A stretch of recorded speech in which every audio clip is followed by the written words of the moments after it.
வணக்கம் மக்களே. நம்ம கார்த்திக் கதையில ஜூலை 25 இன்னைக்கு என்ன நடக்க போகுது அப்படிங்கிறத இந்த வீடியோல இப்ப நம்ம பார்க்க போறோம். மறக்காம இந்த வீடியோவுக்கு லைக் பண்ணிக்கோங்க. நம்ம சேனலையும் சப்ஸ்கிரைப் பண்ணிட்டு பக்கத்துல உள்ள பெல் ஐகானையும் கிளிக் பண்ணி ஆல்னு செட் பண்ணிக்கோங்க. அப்பதாங்க நெக்ஸ்ட் வீடியோ போடும் பொழுது உங்களுக்கு நோட்டிபிகேஷன் வரும். பார்க்கலாம். சரி, வாங்க வீடியோல என்ன நடந்துச்சு அப்படிங்கிறத இப்ப நம்ம பார்ப்போம்.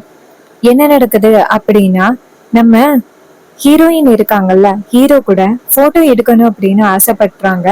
ஏன்னா அவங்க கல்யாணத்துல போட்டோவை எடுக்க முடியல. அவங்க நேரா போட்டோகிராஃபர் கிட்ட போயிட்டு, இங்க பாருங்கண்ணே, இது மாதிரி அந்த நிக்கிறாரே அவரு என்னோட ஹஸ்பண்ட் தான். நான் கல்யாணத்தப்போ அவரு கூட இந்த மாதிரி போட்டோஸ் எல்லாம் எதுவுமே எடுத்ததில்ல. சோ அவருக்கு தெரியாம ஒரு சில போட்டோஸ் எடுக்கணும் அப்படின்னு சொன்னதோட அவரு சொல்றாரு, சரி ஓகேமா எடுத்துடலாம் அப்படின்னு சொன்னதும் ஹீரோயின் அங்கிருந்து போயிட்டு ஹீரோ கிட்ட பேசிட்டு நிக்கிறாங்க. அப்ப அவரு போட்டோ எடுக்கிறாரு. அதுக்கப்புறம் ஹீரோயின் நேரா போட்டோகிராஃபர்கிட்ட போயிட்டு போட்டோ எடுத்தீங்களா அப்படின்னு கேட்க அவரு அந்த போட்டோவை காமிக்கிறாரு. போட்டோவை பார்த்ததும் நம்ம ரேவதிக்கு ரொம்ப சந்தோஷம். அப்ப போட்டோகிராஃபர் சொல்றாரு, இங்க பாருங்க, இது மட்டும் இல்லாம கேஷுவல் கிளிக்ஸ் நிறையவே எடுக்கலாம். நீங்க போயிட்டு அவர்கிட்ட பேசுங்க. வேற சில குழந்தைங்களை தூக்கி வச்சுக்கிட்டு பேசுற மாதிரி பேசுங்க. அந்த ஆங்கிள் எல்லாத்தையுமே அவருக்கு தெரியாமயே நான் போட்டோ எடுத்துறேன். அந்த போட்டோல ஏதாவது ஒரு நல்ல போட்டோ இருந்துச்சுன்னா அத அவருக்கு கிஃப்டா கொடுக்கலாம்ல அப்படின்னு சொன்னதும் நம்ம ஹீரோயினுக்கு செம்ம ஐடியா வந்துருச்சு. ஹீரோயின் சொல்றாங்க, தேங்க்ஸ் என்ன, சரி நான் அவர்கிட்ட போய் பேச்சு கொடுக்குறேன், நீங்க போட்டோஸ் எடுங்க அப்படின்னு சொல்லிட்டு ஹீரோயின் இங்கிருந்து போயிட்டு ஹீரோ ஸ்டெப்ல ஏறுறாரு. அப்ப ஹீரோயின் அப்படியே ஏறும் பொழுது கீழே விழுகிற மாதிரி ஆக்ஷன் கொடுக்குறாங்க. அப்ப டக்குன்னு ஹீரோ தாங்கி பிடிக்கிறாரு. இத அந்த போட்டோகிராஃபர் போட்டோ எடுக்கிறாரு. அப்ப ஹீரோ சொல்றாரு, என்னாச்சு? ஹீரோயின் சொல்றாங்க, ஒண்ணு இல்ல, ஸ்லிப் ஆயிட்டு அப்படின்னு. இதை கேட்டதும் ஹீரோ சொல்றாரு, சரி போ அப்படின்னு சொன்னதும் ஹீரோயின் நேரா மாடிக்கு போறாங்க. அங்க போனதும் அங்க ஒரு அம்மா ஹீரோ கிட்ட, தம்பி இந்த குழந்தைய கொஞ்ச நேரம் வச்சுக்கிடுங்களேன், இது மாதிரி வெளியில கொஞ்ச நேரம் போயிட்டு வரேன் அப்படின்னு சொன்னதும் ஹீரோவும் சரி அப்படின்னு சொல்லிட்டு அந்த குழந்தைய தூக்குறாங்க. அப்பன்னு பார்த்து அந்த இடத்துக்கு ஹீரோயின் வராங்க. ஹீரோயின் ஆஹா செம சூப்பர் சான்ஸ் அப்படின்ட்டு நேரா ஹீரோ கிட்ட போயிட்டு அந்த குழந்தைய பத்தி கேக்குறாங்க. யாரோட குழந்தை, ஏன் நீங்க வச்சிருக்கீங்க அப்படின்னு சொல்லி பேச்சு கொடுக்குறாங்க. இந்த நேரத்தை பயன்படுத்தின அந்த போட்டோகிராஃபர் நேரா நம்ம ஹீரோயினையும் ஹீரோவையும் போட்டோ எடுக்கிறாங்க. அதே மாதிரி நம்ம ஹீரோயின் அந்த குழந்தைய தூக்குறாங்க. அப்பயும் நிறைய போட்டோஸ் எடுக்கிறாங்க அந்த போட்டோகிராஃபர். போட்டோ எடுத்து முடிச்சதோட நம்ம ஹீரோயின் நேரா அந்த இடத்துல இருந்து அந்த போட்டோகிராஃபர் கிட்ட, அண்ணன் போட்டோ எடுத்தீங்களா அப்படின்னு கேட்க அவரு சொல்றாரு, போட்டோஸ் எல்லாம் சூப்பரா எடுத்தாச்சுமா, இங்க பாரு அப்படின்னு சொல்லி எல்லா போட்டோவையும் காமிக்கிறாங்க. போட்டோவை பார்த்ததோட நம்ம ஹீரோயினுக்கு ரொம்ப பெரிய சந்தோஷம். எல்லா போட்டோஸுமே செம்ம சூப்பரா வந்திருக்கு அப்படின்னு எல்லா போட்டோவையும் பார்த்துக்கிட்டு இருக்காங்க. பார்த்துட்டு இதை ஒரு போட்டோவை எனக்கு சென்ட் பண்ணுங்க அப்படின்னு சொல்லி அவரை போட்டோவை சென்ட் பண்ண சொல்ல, அப்போ ஹீரோயின் அந்த போட்டோவை பார்த்துக்கிட்டு நிற்கிறாங்க. பார்த்துட்டு நேராக அவர்கிட்ட, இந்த போட்டோவை நான் ஃப்ரேம் பண்ணி அவருக்கு கிஃப்டா கொடுத்தேன், கண்டிப்பா ரொம்ப சந்தோஷப்படுவார்ல அப்படின்ட்டு போட்டோகிராஃபர் கிட்ட நம்ம ஹீரோயின் அந்த போட்டோஸை அவங்க ஃபோனுக்கு சென்ட் பண்ண சொல்றாங்க. அவங்களும் போட்டோவை அவங்களோட ஃபோனுக்கு சென்ட் பண்றாங்க. அப்ப ஹீரோயின் சொல்றாங்க போட்டோகிராஃபர் கிட்ட, ரொம்ப தேங்க்ஸ் அப்படின்னு சொல்லிட்டு இருக்கேன். இதை வில்லி கவனிக்கிறாங்க. ஓ, புருஷனும் பொண்டாட்டியும் சேர்ந்து போட்டோஸ் எடுத்துக்கிட்டு அதை ஃப்ரேம் பண்றதுக்காக நீ பிளான் பண்ணிக்கிட்டு இருக்கிய அப்படின்னு. அப்ப வில்லி என்ன பண்றாங்கன்னா, நேரா நம்ம ஹீரோயினை ஃபாலோ பண்ண பாக்குறாங்க. ஹீரோயின் அந்த போட்டோவை கையில வச்சுக்கிட்டு, இதை எப்படியாவது நம்ம ஃப்ரேம் பண்ணணுமே, நம்ம இந்த நிச்சயம் முடியறதுக்குள்ள ஃப்ரேம் பண்றதுக்கு கடைக்கு அனுப்பிடுவோம் அப்படின்ட்டு ஹீரோயின் நேராக ஒரு ஃபோட்டோ ஷாப்புக்கு போகிறாங்க. அங்கே போயிட்டு அவர்கிட்ட அந்த ஃபோட்டோவை அனுப்பி, இந்த பாருங்க, இதில் ஒரு சூப்பரான ஃபோட்டோவை எடுத்து எடிட் பண்ணி எனக்கு ஃப்ரேம் பண்ணி அப்படியே கிஃப்டாக கொடுத்துருங்க. இதை கேட்டதும் அவரும் சரி அப்படின்னு சொல்லிட்டு, மேடம் இது நாளைக்கு தான் மேடம் வரும்னு சொல்ல, இது கேட்டதும் ஹீரோயினும் சரி அப்படின்னு சொல்லிட்டு வராங்க. அப்போ வில்லி இதையெல்லாம் பார்த்துட்டு, நமக்கு சூப்பரான ஒரு வாய்ப்பு கிடைச்சிருச்சு, இந்த நிச்சயதார்த்தத்தில் இவனை பத்தின உண்மைய எல்லாருக்கிட்டையும் நம்ம நிரூபிக்கணும் அப்படின்னு வில்லி நினைக்கிறாங்க. அதே நேரம் ஹீரோ நின்றுகிட்டு இருக்கும் பொழுதே நேரா நம்ம ஹீரோயினை கூப்பிடுறாங்க. ஹீரோயின் அந்த இடத்துக்கு சொல்லுங்க அப்படின்னு சொல்ல, ஹீரோ கேட்குறாரு, எங்க போயிருந்த? அப்ப ஹீரோயின் சொல்றாங்க, பக்கத்துல தான் போயிருந்தேன். ஹீரோ கேட்குறாரு, இங்க பாரு, துர்கா இங்கே தானே இருக்கா, ஹீரோயின் சொல்றாங்க, துர்கா இங்கதான் இருக்கா. ஆனா அவ இப்ப ரொம்ப கஷ்டப்பட்டுக்கிட்டு இருக்கா. ஒருவேளை அந்த நிச்சயம் நடந்துச்சுன்னா உயிரையே விட்டுருவேன் அப்படின்னு சொல்லிக்கிட்டு இருக்கா. அவளை எப்படி எனக்கு சமாதானப்படுத்துறது அப்படின்னு எனக்கு ஒன்றும் புரியல. இதுக்கு ஹீரோ சொல்றாரு, எல்லாத்தையும் நான் பாத்துக்கிறேன், அவளை கொஞ்சம் தைரியமா மட்டும் இருக்க சொல்லு, கல்யாணம் தான் நடக்கலையே. அதுக்கு ஹீரோயின் சொல்றாங்க சரி அப்படின்னு. அப்புறமா ஹீரோ சொல்றாரு, அவளை விட்டு எங்கேயும் பிரியாம அவ கூடயே போய் நில்லு. இதை கேட்டதும் ஹீரோயினும் சரி அப்படின்னு சொல்லிட்டு நேரா அவங்க தங்கச்சி கிட்ட போறாங்க. அவங்க சொல்றாங்க, என்னாச்சு அப்படின்னு. அப்ப ஹீரோயின் சொல்றாங்க, இங்க பாரு, நீ கவலைப்படாத, கடைசி நேரத்திலேயாவது அவரு இந்த நிச்சயதார்த்தத்தை நிப்பாட்டிடுவாரு, நீ எதுக்கும் கவலைப்படாத சரியா. இதை கேட்டதும் ஹீரோயினும் சரிங்க. இதை கேட்டதும் தங்கச்சியும் சரி அக்கா அப்படின்னு சொல்லிட்டு உட்காந்துருக்காங்க. அப்பதான் நம்ம ஈஸ்வரி அந்த இடத்துக்கு வராங்க. வந்துட்டு என்ன பண்றீங்க அப்படின்னு கேட்க, அப்ப நம்ம ஹீரோயின் சொல்றாங்க, அம்மா இது மாதிரி நீங்க ரீசெண்டா இவளுக்கு நெக்லஸ் வாங்கி கொடுத்தீங்களா, ரொம்ப சூப்பரா இருக்கு அப்படின்னு சொல்லிக்கிட்டு இருக்கா.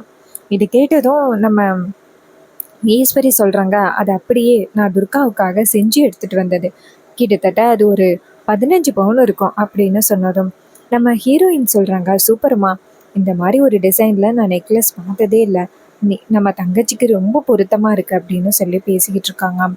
அதே நேரம் அதுக்கப்புறம் அந்த வில்லைய காமிக்கிறாங்க. இன்னும் கொஞ்ச நேரத்துல நிச்சயம் ஆரம்பிச்சிடும். அதுக்கு முன்னாடியே இவன் எப்படிப்பட்டவன் அப்படின்னு எல்லாருக்கும் முன்னாடியிலையும் ப்ரூவ் பண்றதுக்கு நமக்கு ஒரு வாய்ப்பு கிடைச்சிருக்கு அப்படின்ட்டு அந்த வில்லி வந்து அந்த போட்டோவை அப்படியே ரேப் பண்ணி கையில கொண்டு வராங்க. எல்லாருமே அந்த ரிசப்ஷன்ல அந்த என்கேஜ்மெண்ட்டுக்காக வெயிட் பண்ணிக்கிட்டு இருக்காங்க. அப்பதான் நம்ம வில்லி வந்துட்டு நேரா அவங்க அக்காவை பார்த்து, அக்கா ஒரு நிமிஷம் இங்க வா அப்படின்னு சொல்லி கூப்பிடுறாங்க. உடனே ஈஸ்வரியும் என்னாச்சு அப்படின்னு சொல்லிட்டு வந்து கேக்குறாங்க. அதுக்கு நம்ம வில்லி சொல்றாங்க, அக்கா இந்த போட்டோவை பாரு அப்படின்னு சொல்லிட்டு நேரா அந்த போட்டோவை காமிக்கிறாங்க. அந்த போட்டோவை பார்த்ததும் ஈஸ்வரிக்கு ரொம்ப அதிர்ச்சி. என்ன சந்திரா இது அப்படின்னு. அப்ப அவங்க சொல்றாங்க, இதாக்கா உன் மாப்பிள்ளையோட ஒரிஜினல் முகமே, நம்ம எல்லாரையுமே நல்லா ஏமாத்திட்டான் அப்படின்னு சொல்றாங்க. ஈஸ்வரி சொல்றாங்க, இங்க பாரு சந்திரா, உன்கிட்ட யாரோ இல்லாதது பொல்லாததை சொல்லி நம்ம குடும்பத்தை பிரிச்சு விடுறதுக்காக இப்படி எல்லாம் பண்ணிக்கிட்டு இருக்காங்க, தயவு செஞ்சு இது எதையுமே நம்பாத சந்திரா. அதுக்கு சந்திரா சொல்றாங்க, அக்கா இது எல்லாமே நெசந்தாக்கா, இது எல்லாமே தெரிஞ்சதான் நான் உன்கிட்ட சொல்றேன். இங்க பாரு, உன் மாப்பிள்ள ஒன்னும் நல்லவனே கிடையாது, அவனுக்கு ஏற்கனவே ஒரு கல்யாணம் நடந்திருக்கு. இத்தனை நாளும் அவனை சேதுபதியோட பேர் என்ன சொல்லிக்கிட்டு இருந்தேன். சரி, நான் தப்பாதான் சொல்லியிருப்பேன் அப்படின்னு நினைச்சுக்க. ஆனா இப்ப நடந்துகிட்டு இருக்கிறது எல்லாம் பாரு, இவனுக்கு ஏற்கனவே கல்யாணம் ஆகிருச்சுக்கா, இவனுக்கு முதல் மனைவி இருக்காங்க. ஆனா அது எல்லாத்தையுமே ஏமாத்திதான் சொத்துக்காக உன் பொண்ணையே கல்யாணம் பண்ணியிருக்கான். இது எல்லாமே உண்மை. நீ வேணும்னா உன் மாப்பிள்ள கிட்ட கூப்பிட்டு உண்மையை கேளு. உன் பொண்ணு கண்டிப்பா நம்ப மாட்டா, நான் போய் தான் சொல்றேன் அப்படின்னு நினைப்பா. ஏன்னா அவளுக்கு இப்ப ராஜாவை கொஞ்சம் கொஞ்சமா பிடிச்சிருச்சு, அதனால என்ன சொன்னாலும் அவ நம்ப மாட்டா.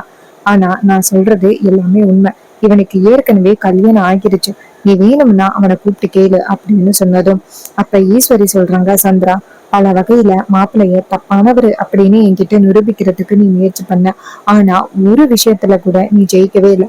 அப்படி இருக்கையில இதை மட்டும் எப்படி சந்திரா என்னால நம்ப முடியும். அதே நேரம் அந்த இடத்துக்கு ராஜாவும் மயிலும் வராங்க. அவங்க வந்ததோட நேரா ஈஸ்வரி வச்சிருக்கிற போட்டோவை பார்த்துட்டு அதிர்ச்சி ஆகுறாங்க. அப்ப அவங்க கேக்குறாங்க, இங்க என்ன நடக்குது அப்படின்னு. அப்ப ஈஸ்வரி சொல்றாங்க, என்னங்க நீங்களே இந்த போட்டோவை பாருங்க, இத பார்த்தா கொஞ்சமாவது நம்புற மாதிரியா இருக்கு. இவ பாட்டுக்கு எதையாவது ஒரு போட்டோவை கொண்டாந்து கொடுத்துக்கிட்டு நம்ப சொல்லி டார்ச்சர் பண்ணிக்கிட்டு இருக்கா. அப்ப ராஜாவும் மயிலும் அந்த போட்டோவை பார்த்துட்டு அதிர்ச்சி ஆகுறாங்க. அப்ப மயில நினைக்கிறாரு, ஐயோ இந்த போட்டோ நம்ம சகலையோட கல்யாண போட்டோல, இது இப்படி இவங்களோட கையில சிக்கினுச்சு, இவங்க அமைதியாவே இருக்க மாட்டாங்க போல அப்படின்னு. அப்ப நம்ம ஈஸ்வரி சொல்றாங்க, சொல்லுங்க இவகிட்ட ஏதாவது எடுத்து சொல்லுங்க அப்படின்னு. அப்ப வில்லி சொல்றாங்க, அக்கா என்கிட்ட என்னக்கா எடுத்து சொல்லணும், இந்த போட்டோல இருக்கிறது எல்லாமே உண்மைதான், இவனுக்கு ஏற்கனவே கல்யாணம் ஆகிருச்சு, இந்த பொண்ணோட அம்மா கூட இன்னும் கொஞ்ச நேரத்துல இங்க வந்துருவாங்க அப்படின்னு சொன்னதும் நம்ம ஈஸ்வரி சொல்றாங்க, என்ன சொல்ற அப்படின்னு. அதுக்கு வில்லி சொல்றாங்க, ஆமாக்கா அவங்களும் இந்த ஊர்ல தான் இருக்காங்க, அவங்க இன்னும் கொஞ்ச நேரத்துல இந்த மண்டபத்துக்கு வருவாங்க பாரு அப்படின்னு சொல்றாங்க. அப்ப நம்ம ஈஸ்வரி சொல்றாங்க, இங்க பாருங்க, இங்க நடக்கிற விஷயம் எதையுமே மாப்பிள்ளை கிட்ட தெரியப்படுத்த வேண்டாம், ஒருவேளை அது உண்மையா இருந்துச்சுன்னா மாப்பிள்ள கண்டிப்பா இந்த வாட்டி ரொம்ப கோவப்படுவாரு. இந்த குடும்பத்துக்காக நிறைய பண்ணிட்டு இருக்காரு. அவரை போய் இந்த மாதிரி தொடர்ச்சியா சந்தேகப்படுறது ரொம்ப பெரிய தப்பு அப்படின்னு சொல்லிட்டு நம்ம ஈஸ்வரி சொல்றாங்க. இதை கேட்டுட்டு வில்லி சொல்றாங்க, அக்கா இதுக்கு மேலேயும் நீ மறைச்சு என்ன பண்ண போற? உன் மாப்பிள்ள சரியான யமகாதகன், உன்னை நல்லாவே நம்ப வச்சுக்கிட்டு இருக்கான். இங்க பாரு, இன்னும் கொஞ்ச நேரத்துல அவங்க அந்த பொண்ணோட அம்மா அப்புறம் அந்த பொண்ணோட அண்ணி 2 பேரும் இங்க வருவாங்க. அவங்க வந்ததும் அவங்களே உண்மையை சொல்லுவாங்க பாருங்க அப்படின்னு சொன்னதும் இதை கேட்டதும் ஈஸ்வரியும் சரி பார்க்கலாம் அப்படின்னு சொல்லிட்டு அந்த போட்டோவை அந்த இடத்துல போட்டுட்டு அந்த இடத்துல இருந்து போறாங்க. அப்ப ராஜாவும் மயிலும் ரொம்ப அதிர்ச்சியாக ராஜா சொல்றாரு, மாப்பிள்ளை கிட்ட இந்த விஷயத்த போய் சொல்லுங்க அப்படின்னு சொன்னதும் அவரும் சரி அப்படின்னு சொல்லிட்டு நேரா ஹீரோவை போய் பாக்குறாங்க. அப்ப ஹீரோ கேக்குறாரு, என்னாச்சு, ஏன் இப்படி பதட்டமா இருக்கீங்க? அப்ப மயிலு சொல்றாரு, அந்த சின்ன மாமியார் நம்மளுக்கு சரியான ஆப்பு வச்சுட்டாங்க. இதை கேட்டுட்டு அவர் கேக்குறாரு, என்ன சொல்றீங்க, என்னாச்சு? அப்ப மயிலு சொல்றாரு, இங்க பாருங்க மாப்பிள்ள, உங்களுக்கும் தீபாவுக்கும் கல்யாணம் நடந்துச்சுல்ல, அந்த போட்டோவை அத்தை கிட்ட சின்ன மாமியார் காமிச்சிட்டாங்க. இது கேட்டதும் நம்ம ஹீரோ அதிர்ச்சி ஆகுறாரு. அப்ப ஹீரோ கேக்குறாரு, அத்தை அதை நம்புனாங்களா? அப்ப மயிலு சொல்றாரு, அத்தை வழக்கம் போல சின்ன மாமியார் சொன்னது எதையுமே நம்பல. ஆனா அவங்க நிரூபிச்சு காட்டுறேன் அப்படின்னு சொல்லியிருக்காங்க. இன்னும் கொஞ்ச நேரத்துல தீபாவோட அம்மாவும் அண்ணியும் இங்க வராங்களாம்ல மாப்பிள்ள, அவங்கள வச்சு உண்மையை நிரூபிக்கிறேன் அப்படின்னு அத்தை சின்ன மாமியார் சொல்லியிருக்காங்க. இப்ப என்ன மாப்பிள்ள பண்றது? இதை கேட்டதும் நம்ம ஹீரோ சொல்றாரு, சரி பாத்துக்கலாம் அப்படின்னு. அப்ப மயிலு சொல்றாரு, மாப்பிள்ள எனக்கு ரொம்ப பயமா இருக்கு. ஒருவேளை உங்களை பத்தின உண்மைகள் எல்லாம் தெரிஞ்சு போச்சு அப்படின்னா அத்தை கண்டிப்பா உங்களை மன்னிக்கவே மாட்டாங்க, உங்களை இந்த வீட்டை விட்டு அனுப்பிடுவாங்க. இப்ப என்ன மாப்பிள்ள பண்ண போறீங்க? அதுக்கு ஹீரோ சொல்றாரு, நான் பாத்துக்கிறேன் சகல, நீங்க கவலைப்படாதீங்க சரியா? அப்ப சகல சொல்றாரு, சரிங்க மாப்பிள்ள அப்படின்னு. அதுக்கப்புறம் சீன செப்பண்ணி நம்ம தீபாவோட அம்மாவையும் அண்ணியையும் காமிக்கிறாங்க. அவங்க 2 பேரும் அந்த ஹாலுக்கு வராங்க. அப்ப வில்லி டக்குன்னு அவங்க 2 பேரையும் போய் எடுக்கிறாங்க. ஒரு நிமிஷம் நில்லுங்க, உங்ககிட்ட அக்கா பேசணும்னு சொன்னா. அப்ப நம்ம மைத்திலி நினைக்கிறாங்க, என்ன இது, இவங்க சரியான வில்லியாச்சே, இவங்க கூப்பிடுறாங்க அப்படின்னா கண்டிப்பா அதுக்கு பின்னாடி ஏதாவது காரணம் இருக்கும் அப்படின்னு. அப்ப வில்லி சொல்றாங்க, அதோ அந்த ரூம்ல அக்கா காத்துக்கிட்டு இருக்கா, நீங்க வரணும் அப்படின்னு சொல்ல. அப்ப மைதிலி சொல்றாங்க, நீங்க போங்க நான் வரேன் அப்படின்னு சொன்னதும் அந்த வில்லி அந்த இடத்துல இருந்து போனதோட மைதிலி நேரா ஜானகி கிட்ட, அத்தை கண்டிப்பா இவங்க வந்துட்டு ஏதாவது பிரச்சனையை உண்டாக்குறதுக்காக தான் நம்மளை கூப்பிடுறாங்க, நல்லா தெரிஞ்சு போச்சு. அவங்க என்ன கேட்டாலும் நமக்கு தெரியாது அப்படிங்கிற ஒரு வார்த்தையை மட்டும்தான் சொல்லணும் சரியா? இதை கேட்டதும் அவங்க அத்தையும் சரி அப்படின்னு சொல்றாங்க. அதுக்கப்புறம் நேரா வந்துட்டு அந்த ஈஸ்வரிய போய் சந்திக்கிறாங்க. ஈஸ்வரி அவங்க 2 பேரையும் பார்த்து வணக்கம் சொல்றாங்க. அப்ப நம்ம ஈஸ்வரி கேக்குறாங்க, உங்க 2 பேருக்கிட்டையும் நான் சுத்தி வளைச்சு பேச விரும்பல, உங்களோட பொண்ணு இறந்துட்டாங்களா அப்படின்னு சொல்ல. அப்ப ஜானகி சொல்றாங்க, ஆமா என்னோட பொண்ணு பேரு தீபா, அவ இறந்துட்டா. அப்ப ஈஸ்வரி கேக்குறாங்க, சரி அந்த பொண்ணு எந்த பொண்ணா அப்படின்னு சொல்லிட்டு நம்ம ஹீரோ வந்துட்டு கல்யாண போட்டோவை காமிக்கிறாங்க. அந்த கல்யாண போட்டோவை பார்த்ததும் நம்ம வயதுலயும் அத்தையும் அதிர்ச்சி ஆகுறாங்க. ஈஸ்வரி கேக்குறாங்க, நீங்க உண்மையை சொல்ல போறீங்களா இல்லையா? இல்லைன்னா இந்த இடத்த விட்டு உயிரோட திரும்ப முடியாது. இதை கேட்டதும் அவங்க 2 பேருமே அதிர்ச்சி ஆகி, ஆமா இது மாதிரி இவர் தான் எங்களோட மாப்பிள்ள அப்படின்னு சொன்னதும் அப்பதான் வெள்ளி சொல்றாங்க, அக்கா இப்பயாவது புரியுதா, உன் மாப்பிள்ள எப்பேற்பட்ட துரோகத்தை உனக்கு பண்ணியிருக்கான் அப்படின்னு. இதை கேட்டதும் வில்லியும் ரொம்ப ஈஸ்வரியும் ரொம்ப அதிர்ச்சி ஆகுறாங்க. அப்ப வில்லி சொல்றாங்க, இதுக்குதான்க்கா ஆரம்பத்துல இருந்தே தெரியாத ஒருத்தனை ஏன் உன் பொண்ணுக்கு கல்யாணம் பண்ணி வச்ச அப்படின்னு நான் கேட்டுக்கிட்டே இருந்தேன். நீ பண்ணது இப்ப எவ்வளவு பெரிய தப்பாகிருச்சு பாத்தியா?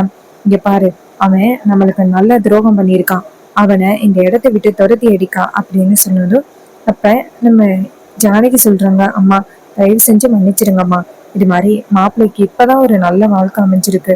இது மாதிரி தீபா வந்துட்டு ஏதோ அவ போதாத காலம் இறந்து போயிட்டான், அதுக்காக என் மாப்பிள்ளை கெட்டவரெல்லாம் கிடையாது, என் மாப்பிள்ளை உங்க பொண்ணை நல்லபடியா பார்த்துப்பாரு.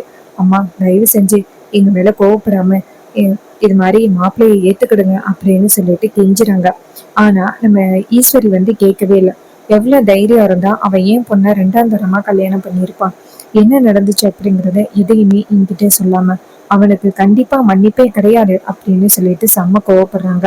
சோ இந்த கதை உங்களுக்கு பிடிச்சிருந்துச்சு அப்படின்னா இந்த வீடியோவுக்கு மறக்காம லைக் பண்ணிக்கோங்க. நம்ம சேனலையும் சப்ஸ்கிரைப் பண்ணிட்டு பக்கத்துல உள்ள பெல் ஐக்கானையும் கிளிக் பண்ணி ஆல்னு செட் பண்ணிக்கோங்க. அப்பதாங்க நெக்ஸ்ட் வீடியோ போடும் பொழுது உங்களுக்கு நோட்டிபிகேஷன் வரும்.